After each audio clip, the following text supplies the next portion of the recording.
Ahojte všetci, vítajte všetci sledovateľi a všetci poslucháči YouTubeového kanálu Hudobný guru. Vítajte pri druhom rozhovore Guru Talks, ako som ich nazval.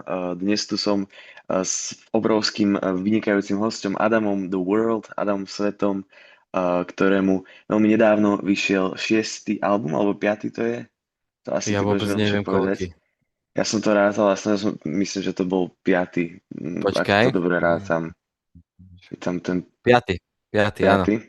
Takže Aha. výborný research z mojej strany. Vítaj, ďakujem, že si prijal moje pozvanie do Ja som tejto rád. neformálnej show. Je to Uh, super, môžem mať interview v kuchyni. ja mám v izbe konečne, to predtým som bol v záhradke zelenej z Idlux Sinister, neviem, či si videl. Teraz Videl, už som sa videl. presunul k tomuto krásnemu Nickovi Caveovi a Máš tak riadny ďalej. plagát. Hej, je to obrovské. Keď sme to kupovali, tak to nebolo také obrovské, ako to je. Ale nemysleli sme, že to je také obrovské. Tak Je to gratulujem k super. vydaniu nového albumu. Čo vravíš zatiaľ na ohlasy, ako si spokojný s tým, ako to zatiaľ dopadlo s vydaním Tak je, v prvom rade ďakujem za gratuláciu a úplne super, akože strašne veľa ľudí mi píše a strašne veľa ľudí to počúva a ja som rád úplne, akože som to nečakal, že by to mohlo mať niečo takéto, ale fakt, že akože mal som strašne veľa pozitívnych reakcií, aj takže strašne veľa ľudí reach outlo a bolo to úplne super. Úplne super. koľko litrov kofoly padlo pri natáčaní albumu alebo pri nahrávaní? Tak riadne veľa, ale ja som sa akože ku koncu, už keď som to domixovával, tak som sa snažil pomaly prestať, lebo akože ono to už začne byť seriózny problém, nejaká závislosť na cukre a tým, že ja som vlastne straight edge, tak to je jediná vec, na Mhm. ktorej som hooked on, ale dosť, to je asi môj liek na texty. Ja to tak mám s jablkovým džúsom zasa, to tiež u mňa padnú litra. A ako dlho si striedeš už vlastne? Ja viem, že už nejakú dobu, Odjak živa. odjak živa. Ja A som je to, nikdy nechutnal pivo. je to taká akože bolo to od začiatku vlastne nejak politicky motivované, alebo to bolo tak, že Um, tak bola tam vlastne tá politická rovina, ktorú som si úplne neuvedomoval, ale jednak som sa snažil byť čo najviac zdržanlivý kvôli tomu, aký to je vlastne takto. Vždycky som mal pocit, že mne netreba nič extra na to, aby som mohol robiť to, čo robím v danom živote a tiež aj proste osobné skúsenosti ma donútili k tomu, že OK, tak ja proste nebudem piť, fajčiť a potom vlastne ani nič tvrdšie, lebo tak ako som, tak to je to najlepšie a nič viacej skúsiť ani nepotrebujem. Ani nechcem ísť na nejaké iné miesta. Ja si myslím, že som v tom najlepšom, čo môžem byť takto, ako som. je super, že dokážeš byť vlastne kreatívny aj bez toho, že vlastne niečo použiješ. Lebo ja mám pocit, že veľa umelcov to tak nemá, že ako keby musí sa možno niekedy občas odviazať. No A teda jasné. akože ty nezažívaš také nejaké pocity, že by si, neviem, vyhorel do istej miery na nejakú dobu, alebo proste, Um, lebo pre my... prepáč, že ešte to doplním o to, že možno Pôjde kľudne. že vlastne ten počet albumov je na to, aká vlastne krátka je tá tvoja kariéra, celkom veľký. A aj ako tie albumy sú vždycky, že to není, že 20 minút, ako sme možno na Slovensku zvyknutí, ale Mhm. vždycky to akože poriadne naplníš a viem si predstaviť, že ešte vlastne, že za tým albumom je ešte asi veľa nevydaných pesničiek, ktoré No možno jo. sa ti nepodarili dotiahnuť, alebo sa ti nehodia do konceptu. A vlastne ešte medzi tým sú rôzne EPčka, nie? Vlastne vyšlo to 1.1.1.1 alebo 1111. No, no, no. Tak, Tak tak možno tá vieš otázka, čo, že či nevyhoríš občas vlastne. jasné, že hej, akože, ale není to nikdy taký intenzívny pocit, v ktorom by som, ja sa akože samozrejme cítim niekedy taký, že nedokážem už ďalej pracovať alebo sa hýbať s týmto, ale proste ja mám v sebe takú strašne veľkú silu na to. My sme sa aj minule smiali, že proste ja to mám v celku vlastne také jednoduché robiť tie albumy a že naozaj tento potenciál úplne využívam. Že ja som síce, vie ma to niekedy riadne unaviť, aj toto, ale však napríklad teraz, čo vyšiel album, tak je tam 14 pesníčok, okolo 24 pesníčok celkovo bolo spravených len na album. To znamená, že cca 10-9 nevyšlo A do toho ešte, keď som sa nudil, lebo som robil na mixoch na originálny album, tak som v januári vydával proste 9 dní za sebou pesničky tak, že som Mhm. prišiel domov a som náhodne spravil pesničku, akože v ten deň za 30 minút a vydal som ju na SoundCloud. Nahral som ju na tento mikrofón, spravil som ten text aj všetko hneď v ten moment a vydal som to na SoundCloud takto 9 dní po sebe. A to mi prišlo ako najlepšie, lebo ja som chcel aj promovať a hento, ale ja nikdy nevyhorím z toho, že mám tento kreatívny pocit. Akože samozrejme, že ja si chcem teraz nejako oddychnúť, ale viem, nikdy som to nemal tak, že by som stopol, že by som mal blog alebo niečo také, že ten spôsob vyhorenia u mňa sa akože asi ukazuje s tým, že sa nejako moc nechcem stretávať s ľuďmi alebo kolaborovať alebo vytvárať nejaké iné extra veci k tomu, iba hlavne tú muziku. Že nikdy to Mhm. nebolo také, že by som stopol s hudbou, alebo že by ma to nebavilo, alebo že by nechuť. To je v kuse. Čiže, čiže proste vyhorenie je skôr vlastne také sociálne a nie je to úplne s tým Mhm. umeleckým procesom. Nie, nie. To je zaujímavé, lebo akože, no neviem, vlastne asi si jediný človek, ktorý to takto asi povedal, aspoň z toho, čo poznám, Mhm. že vyslovene ten umelecký proces neustále, je to zaujímavé, no. A možno by som sa zastavil nad tým album coverom, ktorý máš k tomu novému albumu. Príde mi, že je zatiaľ Mhm. tvoj najintímnejší. Máš taký pocit, že je to možno tak s celým tým albumom, že je taký intimný, viac ako I... čokoľvek ostatné predtým? Vieš čo, tak nemám na tom tričko prvýkrát. A je to také, že mi vidno najviac tvár, že akože počujem farby boli riadne preexponované, že tam akože mi vidno tú tvár, ale iba proste ako obrysovo. A toto, um, takto cover vymýšľala vlastne Terry a fotila potom Natália a akože nás spolu a ja som potreboval na nostalgiu tento cover, ktorý by to najviac ukazoval. A myslím si, že ona úplne spravila perfektnú prácu s týmto celým konceptom a úplne to odráža všetko v tých textoch. Tie texty, na textoch som robil 2 roky, akože niekedy sú tam také plitké lines a všetko hento, ale um, je to riadne intimné celé od toho coveru až po tie texty, je to veľmi osobné, je to nejaký spád a ja si myslím, že celá tá asambláž toho všetkého, čo sa teraz stalo, či už klipy, alebo spolupráce, alebo texty, alebo zvuk na tom albume, alebo od coveru, tak je proste úplne, je to ten perfektný moment toho všetkého, že je to super. Že to všetko ako keby je veľmi, veľmi úzko pospájané a práve tá intimita je tam úplne cítiť ju. Aj pre mňa. Máš pocit, že si nejak vymýšľal ten koncept, alebo to sa proste nejak... lebo je tam podľa mňa silný koncept na tom albume aj tým tracklistom, že vlastne na začiatku sú tam také Jasne. tie akože melodickejšie, intimnejšie piesne a potom prejdeš do nejakých akože až takých experimentov miernych. Že bolo toto niečo, čo tak prirodzene vzniklo z toho umeleckého procesu, alebo si to nejak mal predtým premyslené? Tak koncept tohto albumu som mal ešte skôr pred Affinitou. A akože nie úplne nejako, mal som iba načrtnutý a bol som taký, že wow, že musím sa nejako tomuto venovať, lebo um, tak koncept vzniká zároveň aj s albumom vždycky, ale tá myšlienka tohto celého už bola predtým a ona sa potom vlastne iba ako keby dopisovala tým ďalším procesom. Ja som sa snažil,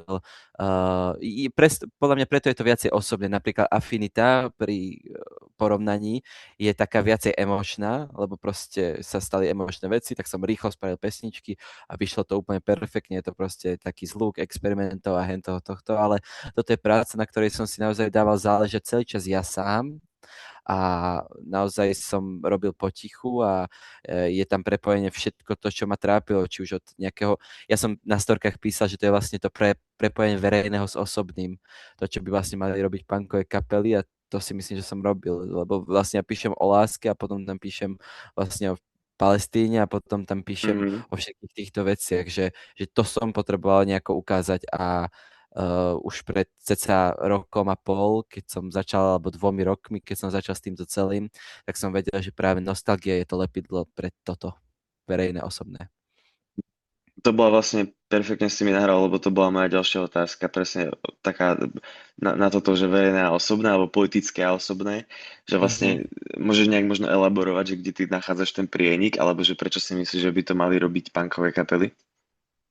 Tak ja si myslím, že celkovo sme sa riadne pripojili k nejakým hraniciam a ja som tiež na sebe pociťoval, že niekedy som sa napríklad, to je tá ako keby tá aktivistická krivda, že proste niekedy sa my sami, alebo teda aktivisti sa sami dávajú dole medzi Mhm. sebou a že vlastne týmto vzniká úplne toxické prostredie. A ja som tiež písal piesne a niekedy som úplne sa šejmoval za to, že bože, to, o čom píšem, že sú aj horšie veci a hento tamto. A ja som vždycky mal tento pohľad toho, že vlastne človek je vlastne súčasťou tej spoločnosti, ktorá je inherentne politická. Všetko, čo Mhm. človek dá von, alebo aj nedá von, lebo aj myšlienky majú vlastne politickú rovinu, tak je to vždycky nutne politické a nemusíme to vždycky odhalovať, alebo nemusíme na to poukazovať nikdy nejako prstom, že toto je politické a toto nie je, lebo vždycky to bude politické, iba nejako preukázať to, že sa niečo deje, že sa to teda niečo v tom verejnom deje. A napríklad v tomto kontexte aj tá nostalgia, že proste um, keď sa pozráme na či už sú to TikTok trendy alebo veci, to všetko je tak strašne prepojené s týmto, že my máme tú tendenciu k veciam pripisovať iba jednu alebo dve roviny, pričom veci sú úplne multiplicitné, že fungujú na strašne mnohých rovinách, ktoré my vlastne nechceme preukazovať. A tým, že ja napríklad niektorým témam dávam proste um, akože takto ja sa cítim, že keď o niektorých témach píšem, tak im dávam viacej rovín a preukazujem vlastne to, ako fungujú pre mňa a to je vlastne odraz toho celého verejné, osobné. Mhm. Teraz som sa trochu zasekol, lebo som tam mal viacej, mal by som si písať poznámky, ale si toho Ale veľa to je v povedal. poriadku. Ja niekedy poviem strašne veľa vecí. Ale A počkaj, no, ja som chcel ešte, že prečo by to mali tie punkové kapely robiť, ale to je zase hlúposť, lebo ja nemôžem nikomu kázať, iba som chcel povedať to, že som mal tiež tendenciu o tom byť taký, že to, o čom píšem, není vlastne stále dosť. A pri nostalgii, pri tomto albume som konečne mal pocit, že to, o čom píšem, je dosť. A je to vlastne, aj keby je to o tom, že ja niekoho teraz k niekomu chovám nejakú affection a dám k tomu nejakú ďalšiu vec a je to úplne super, že tá pesnička vlastne funguje na tom, že som sa prestal šejmovať, že preto to mhm, trvalo tak dlho, že to není iba spoveď nejaká, ale je to vlastne uležený pocit, ktorý dávam do nejakého kontextu. A toto si myslím, že by mala byť vlastne, alebo nie, že to nie je zase cesta, lebo však akože ja tiež počúvam pesničky, ktoré nie sú vždy takéto, ale že toto si myslím, že je pre mňa tá cesta a celkovo mhm. preto, aby sme sa upustili týchto tendencií a mantinelov, ktorých sa my tak radi držíme. Čiže vlastne v podstate chceš tým povedať aj do istej miery, že nie je možno zlé sa nejak vypisovať z vlastných, akože nejakých osobných problémov, ktoré zažívaš na nejakej akože malichernej rovine v tom veľkom kontexte, Jasné, že nie. ale vlastne, že to je celé istým spôsobom politická vlastne, že to je v tom politickom kontexte aj tak. Áno, áno, Dobre áno. hovorím. Jasné, jasné. OK, Presne môže tak. byť. Vlastne máš nejaké možno referencie, lebo viem, že rád čítaš, tak možno, že či Mhm. vieš, či toto nejak sa ti spája, alebo či si pri tej tvorbe alebo pri formovaní tejto myšlienky niečo čítal zaujímavé, alebo počúval, čo by Tak mohlo. vieš čo, ja čítam strašne veľa kníh, ale môj najobľúbenejší proste autor 20. storočia, čo môže byť klišé, je vlastne teda Gilles Deleuze a ja to vždycky takto spomínam, ale on má teda tie vplyvy aj toho Spinozu a všetkých týchto filozofov, čo boli pred ním a mne sa proste strašne páči to, keď anarchisti a proste teoretici využívajú filozofiu týchto ľudí, lebo je to naozaj voľná filozofia a ja som napríklad on má ten koncept tela bez orgánov, čo proste je úplne zbytočné teraz vysvetľovať, ale myslím si, že som k hudbe konečne začal pristupovať ako k telu bez orgánov, že to vlastne telo nie je nikdy spokojné s tým, v akej konštelácii má orgány a že to vždycky, že to je nekončiaci proces, ktorý stále musí vymieňať a hento tamto. Takže ja si myslím, že som konečne sa oslobodil od nejakých tých tendencií a práve to, že som čítal toho Spinozu, on rozprával o tých afektoch a tej možnosti konať, to je vlastne technicky u neho definovanie slobody, tak to som sa snažil. Že proste ja som čítal veľa o šťastí a veľa takýchto veciach v kontexte nejakých um, ako by som to povedal, filozofickejších textov. Že mňa napríklad strašne inšpiroval aj Sartre, čo je úplná sranda, že proste on niekedy, akože mne sa páči tie fenomenologické veci, lebo on niekedy ako osoba bol tiež veľmi zaujímavý, ale že to ma riadne bavilo, to som čítal počas tvorby, ešte čo som čítal. No asi strašne veľa toho Deleuze a teraz ja by som chcel o tom robiť aj bakalárku, takže mňa to úplne Mhm. ako chytá, vieš, takže toto som a no premýšľam, čo som, neviem ani. Toto je také najzaujímavejšie. A začal som dívať filmy, lebo ja som predtým nedíval filmy moc. A hudbu, vieš, čo počúvam? Chceš vedieť, čo Čo počúvam? počúvaš? Čo počúvaš? No, ja ti poviem, počkaj. Za mesiac február mám najpočúvanejšie uh, top 5, hej, toto ukazuje na Apple Music.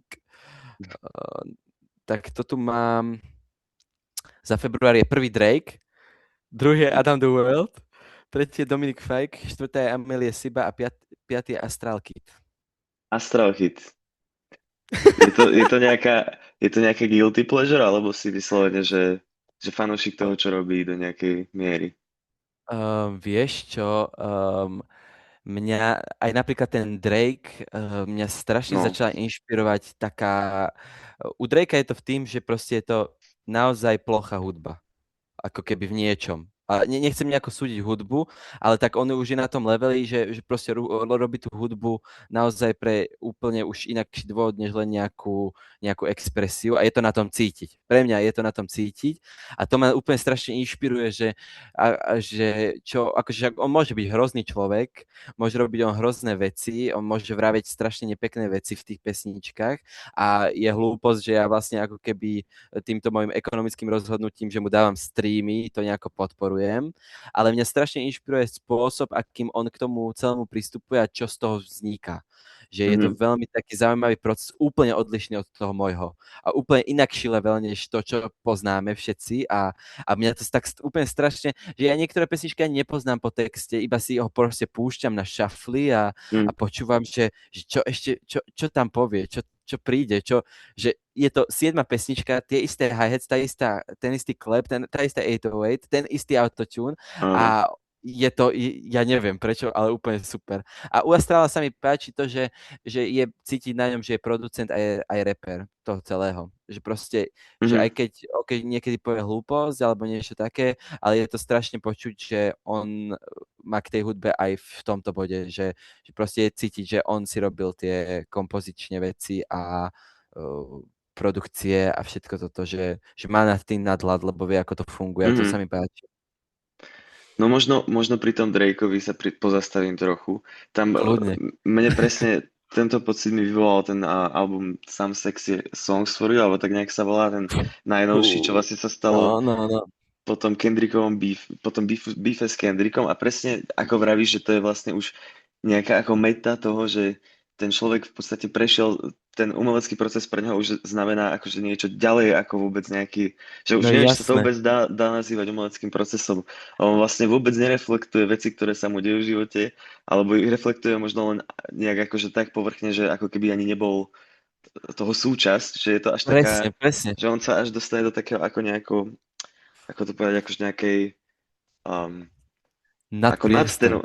nad priestor nejaký presne, že ako keby on bol vlastne iba pozorovateľ všetkého, No alebo jasné, možno on ani to, transcendoval, no.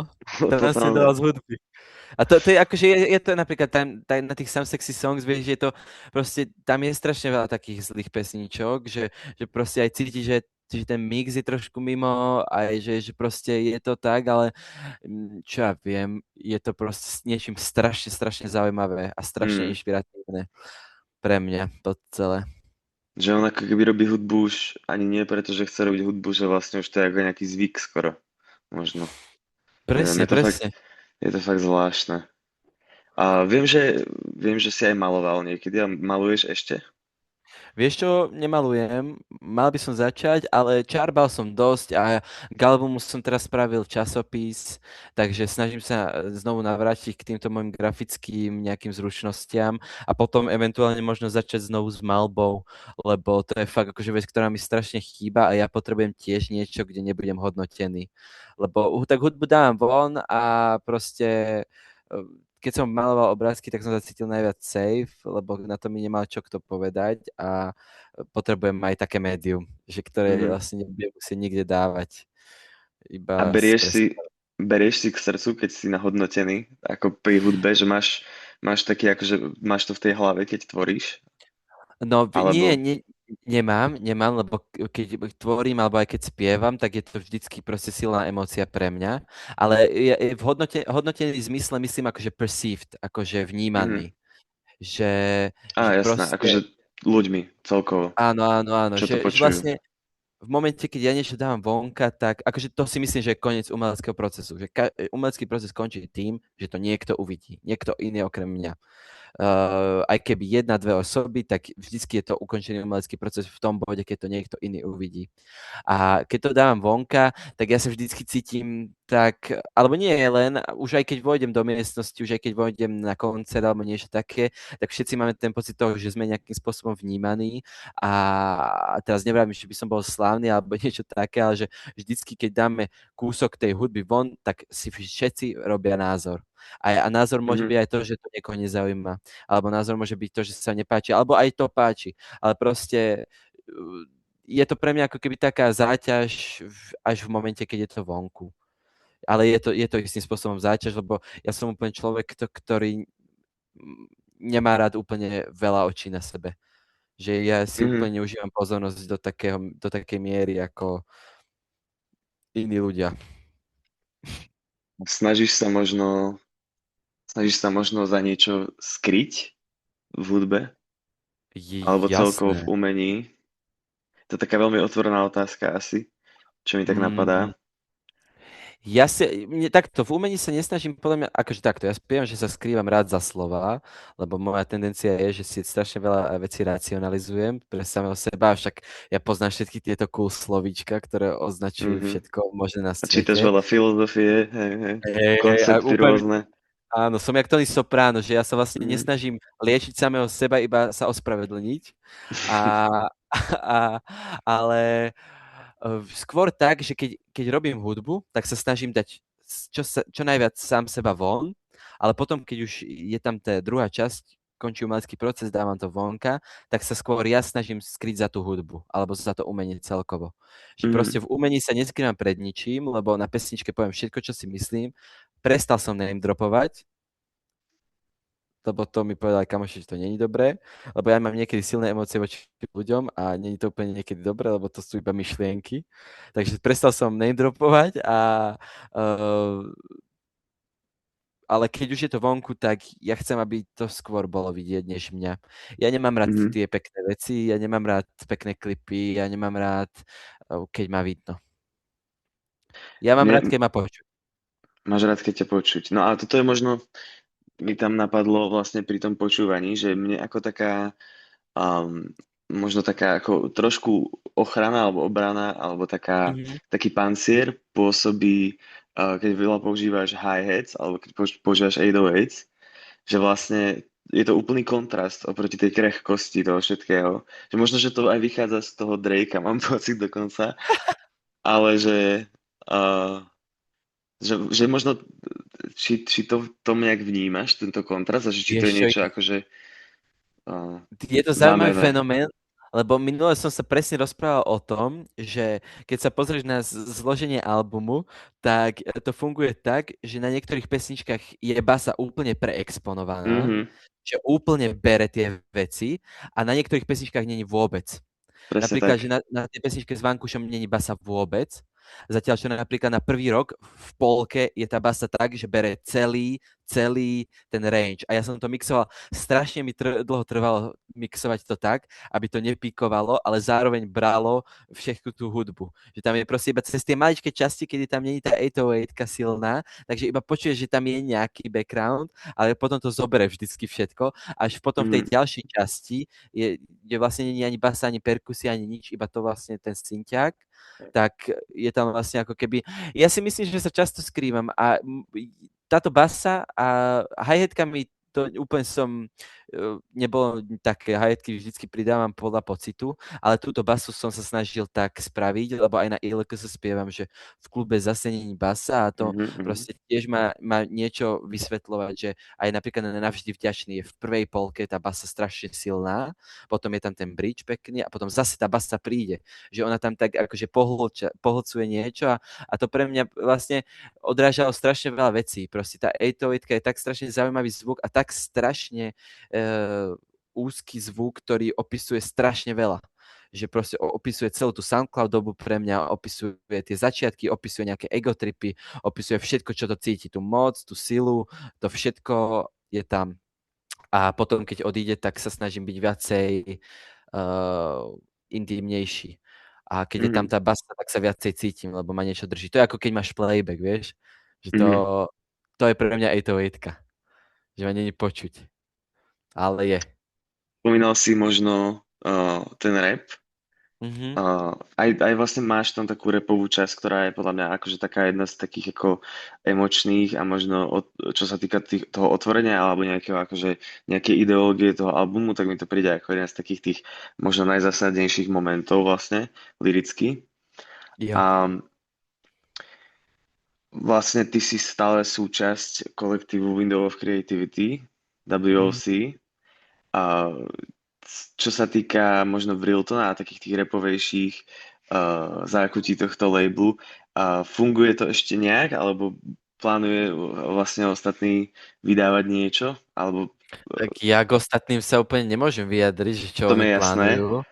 ale skôr som to tak myslel, že či sa teda, či teda ten kolektív stále drží pokope, alebo Jasne. či niečo plánujete dokopy, alebo možno nejaké. Vieš čo, drží to. Tak my sme stále, akože sú to moji najlepší kamaráti a všetko ohľadom tohto stále konzultujeme a rozprávame sa. S Markom sme dokonca robili, s Wiltonom, sme dokonca robili aj na takej tape, že sme proste freestylovali do takých rapových beatov vždycky. Máme okolo 16 pesníčok, ale chceme to dotiahnuť tak, že by to malo byť 30 songov. Chceme spraviť túto klasiku, že vydáme 30 songov a nevieme, kedy to bude, ale to by bolo fajn.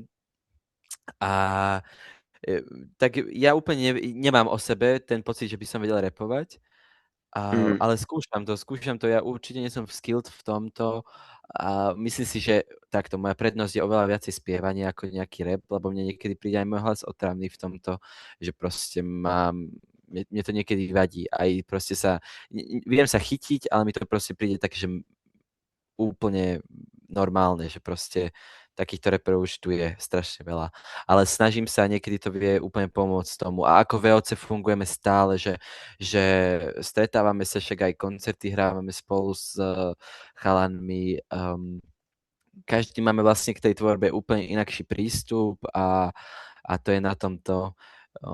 Ja by som chcel povedať, že okrem nás troch nám pomáha strašne veľa ľudí okolo nás, že proste všetci títo naši chalani a naši kamoši sú proste z Kremnice a aj tí, čo nie sú z Kremnice, tak nám veľmi pomáhajú, že to je tá sieť je oveľa hlbšia, než len my traja, Mhm. ale bolo by super, keby niečo spolu nahráme. Traja. To by bolo... To si myslím... Ja som vravel chalan, že to by nás dostalo proste úplne by sme boli bohatí potom. Takže keď bude Mhm. už úplne veľmi zle, tak vydáme VOC tape a potom budeme bohatí. To je môj plán taký. To je dobrý nápad. To by sa dalo. A ono v tej Kremnici asi nie je veľký trh všakže, takže Mhm. nejaká. Není. Ste také kremnické celebrity? Vlastne máš možno pocit, že to niekto reflektuje z Kremnice? Ono je to Tak malé mesto, takže je to tam sa riadne musí malé asi mesto. šíriť, keď niekto robí hudbu. Tak bolo to na začiatku, ale teraz už tým, že ja nebývam dlho doma, tak ani neviem. Že ani neviem, že či, ale Ja to tu skôr tak vnímam, ja nemám o sebe ani taký pocit, že by som bol nejaký hudobník, až na to, že sa niekedy ocitnem v backstage. Ale Mhm, nikdy nemám ani taký pocit, iba pamätám si, že keď sme začínali, tak to bol trochu shaming, že to sme sa cítili, že to mesto nám dalo vedieť aj cez spolužiakov, aj cez druhých ľudí, že to není úplne, že sme proste trápni, že sme proste deti mhm. a bolo to cítiť.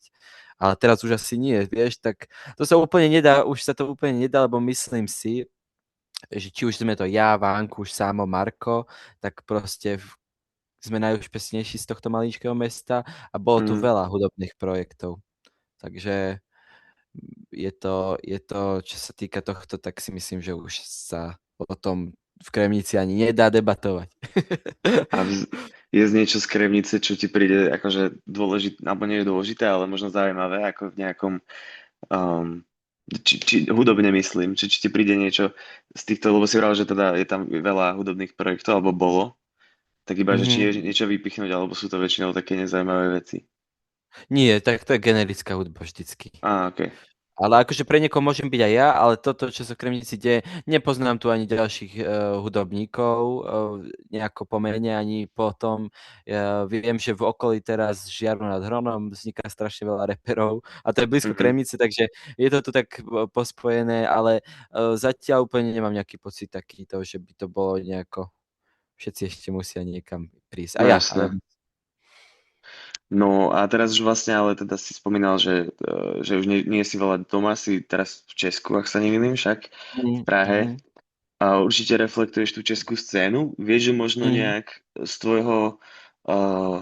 z tvojho pohľadu porovnať možno s tou Slovensko, alebo že čo sa pre teba zmenilo v tým presťahovaním do Česka?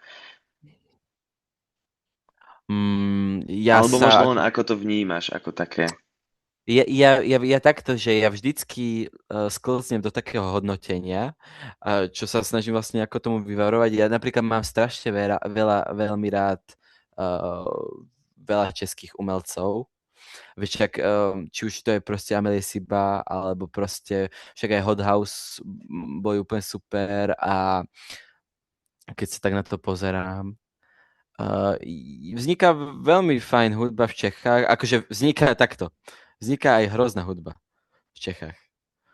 A, a dáva sa veľa pozornosti zlej hudbe, ale to je asi taký paradox, že všetci máme toho Drakea niekde, však aj Mm, u nás na Slovensku, ale ja si myslím, že na slovenskej hudbe a na tom, čo na Slovensku vzniká, alebo teda aspoň vznikalo do nedávna, tak bolo strašne veľa duše. Zatiaľ čo v Čechách som cítil veľa umelcoch, alebo teda viacej umelcoch nejaké pózy. Ale mne sa strašne páči to, že ako kapely tam vznikajú, ako proste sa to celé cirkuluje, že proste tam je naozaj toho priestoru a som rád, že to tí ľudia tam využívajú. Lebo mm, myslím si, že na Slovensku toho priestoru úplne nie, ale vzniká to aj tak super, vieš. A v Čechách je toho priestoru dosť, podľa mňa, na vytvorenie nejakej kultúry, že mm, proste sú aj prostriedky, sú aj miesta, kde sa dá hrať, sú aj miesta, kde sa dá publikovať, sú aj ľudia, ktorí vedia o tom písať, sú aj priestory, kde ti môžu rozhovory dávať, hento, tamto. A som rád, že proste to tí ľudia využívajú a pomáhajú si. Vieš, že na Slovensku to je vždycky, to bolo vlastne ako keby doteraz náročnejšie, mám taký mm, pocit. Takže takto by som, ale ja úplne napríklad nepociťujem to úplne nejaký iný toto, aj keď som v Čechách už teraz dlhšie, um, je tam fajn, v Prahe je super, ale nemám nejaký inakší pocit.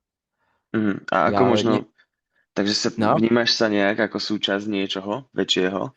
Či už v Čechách, alebo tu? Ako nejaké scény, alebo niečo, ako nejakého vieš čo, okruhu? minule mi povedal môj spolubojúci Lubo, že ja už som post-underground. Že to už je Ah, post-underground. A to bol úplne super termín, sa mi to úplne riadne páčilo. A to je asi ono. Ja sa neviem sa nejako začleniť, lebo viem, že proste ja nie som kapelník, to znamená, že ku kapelám sa úplne neviem nejako pripísať. Tiež nie som že úplne že elektronická hudba, takže to tiež úplne nie je miesto. Ja som taký flexpick. Že tam, kde ma bude niekto potrebovať, tak tam sa pripíšem. Ale Mhm. zatiaľ cítim asi svoje miesto iba tam, že robím ako robím. A tam, kde ma volajú, tak ma volajú a to, čo chcú odo mňa počuť, tak chcú odo mňa počuť. Ale nemám Super. nejaký pocit, že som bol pocit niečo, takto niečoho väčšieho. Ale No možno som, jasné. všetci sme.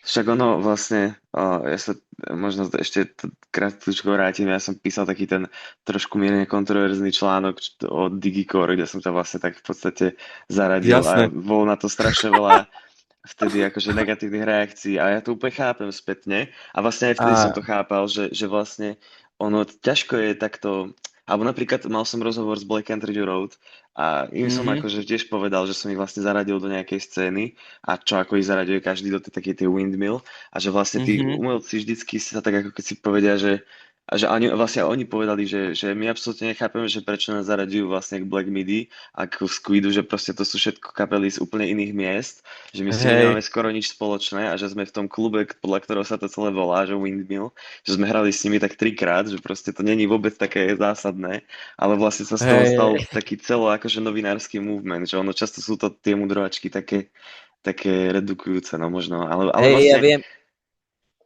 no, ale vlastne podľa mňa sa to akože konec koncov všetko nejak možno sprehľadní, alebo ako to jasné, jasné. povedať. Tak v niečom to dáva zmysel, vieš, ja, keď o mne niekto povie, že som rapper, tak mi nevadí mi ani keď povie o mne, že som pesničkár, alebo že som toto, hento, tamto. Ja som rád, keď mi niekto dá nálepku a keď mi niekto nedá nálepku, tak som tiež rád.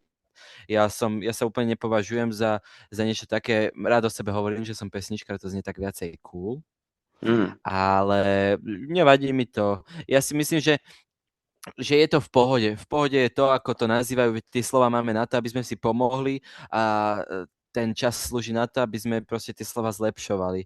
To znamená, že keď príde lepší termín na Adama Sveta, tak príde lepší termín na Adama Sveta. A je to súčasťou toho celého, takže som rád, že môžem. A je pre mňa napríklad úplne česť byť v tomto, že je niekto, alebo sú ľudia, ktorí nevedia, čo robím. Že úplne nevedia ma mm, zaradiť, alebo nevedia, že vôbec povedať, čo robím, alebo také, že... A zase ja nerobím takú experimentálnu hudbu na to, aby to určite nie. nebolo úplne zaradené zase, vieš, že proste... A to je tiež super, no. Super. Takže tak, Ja by som to tu tak pomaly ukončil. Nechcem ťa dlho jasné. zdržovať a zároveň sa bude končiť náš free hovor. Stále som si nekúpil Zoom Pro a asi to nespravím. Myslím, že to má Microsoft. Nechcem moc dávať peniaze. Treba, jasné, jasné. A, Blokáda. takže ako sme sa bavili, 5. Adam the World album Nostalgia ma raz zabije out now na všetkých platformách všade. A jo, ďakujem Adam, že si prijal moje pozvanie. Počkaj, ešte musíme povedať, ale že stále pokračuje genocida v Palestíne a Izrael je teroristický štát a všetky médiá, ktoré sú komplicitné v tomto, či už v Čechách alebo na Slovensku, tak sú komplicitné a majú krv na rukách všetci ľudia, ktorí o tom nerozprávajú. Aj ktorí rozprávajú, ale hej, to som iba Podpíšem sa chcel. pod toto a Hudobný guru nie je jedno z týchto médií. Hudobný guru stojí za Palestínou, rovnako ako Adam the World. Ďakujem, že si prijal moje pozvanie. Ja som Nostalgia veľmi Mara rád. zabije out now na všetkých platformách. Ďakujem Free krásne. Palestine, ahoj.